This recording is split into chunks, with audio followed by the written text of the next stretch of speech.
தமிழக தமிழ்நாடு அரசியலை பார்க்கும்போது இந்த 75 ஆண்டு 80 ஆண்டுகளில் நடந்ததையும் இப்பயும் பார்க்கும்போது ஒரு வியப்பாகவே இருக்கு. இந்த கர்நாடகாவுக்கு எவ்வளவுக்கு விளை நிலங்கள் இருக்கோ அதே அளவுக்கு எனக்கு எக்ஸாக்டாக தெரியல எவ்வளோன்னு தமிழகத்திலையும் விளை நிலங்கள் இருக்கு. தண்ணீர் தேவைன்றதும் தெரியும். விவசாயத்துக்கு அடிப்படை முக்கியமே தண்ணீர்ன்றது தெளிவாகவே தெரியும். நல்லா தமிழகத்தை ஆட்சி செஞ்சவங்க ஆண்டவங்க அதை ஒரு துளியளவு கூடவா யோசிக்காம இருந்திருக்காங்க. இப்படி காவிரி நீர் இவ்வளவுக்கு முக்கியம்னு உங்களுக்கு தெரியுது. காவேரி நீராண்மை வராட்டி காவிரியால் வர நீர்கள் வராமல் விட்டா எவ்வளவு விளைவுகள் வரும் என்றும் அவங்களுக்கு தெரியாமலா இருந்திருக்கும், தெரிஞ்சிருக்கும் தானே. அதுக்காக அந்த காவேரியில வர நீரை நீங்க என்ன செய்றீங்க, அவங்க டேமா கட்டி அதாவது நீரை சேமிக்கிறாங்க. அவங்களுக்கு தெரியுது வேளாண்மை விளைச்சல் நிலங்கள் அவங்களுக்கு ரொம்பவே இருக்கு. அதையெல்லாம்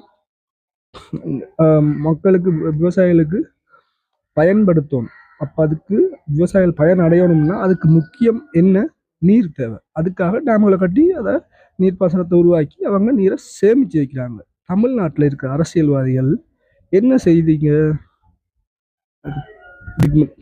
இப்போ அந்த டிவிக்கு ஆட்சியை பற்றி அந்த இது அப்படி இப்படின்னு சும்மா வாய்ப்பு சப்பிட்டு இருக்கிறதும் நீங்கள் சும்மா விதண்டாத வாதங்களை வைக்கிறதுல இருந்து உங்களுக்கு டைம் போய்கிட்டு இருக்கு. இதுக்கு முதல் நீங்கள் செஞ்சதுல கொள்ளையடிக்கிறதுலையும் அப்படியே அதில் பார்க்குறதுலையும் உங்களோட டைம் போயிடுச்சு, சரியா?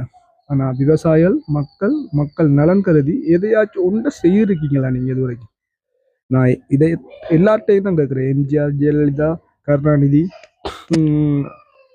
அண்ணாவை குறிப்பிட்டு சொல்லலாம். என்ன காரணத்தால் என்ன அவர் குறுகிய காலத்திலேயே ஆட்சிக்கு வந்து இறந்துட்டார்.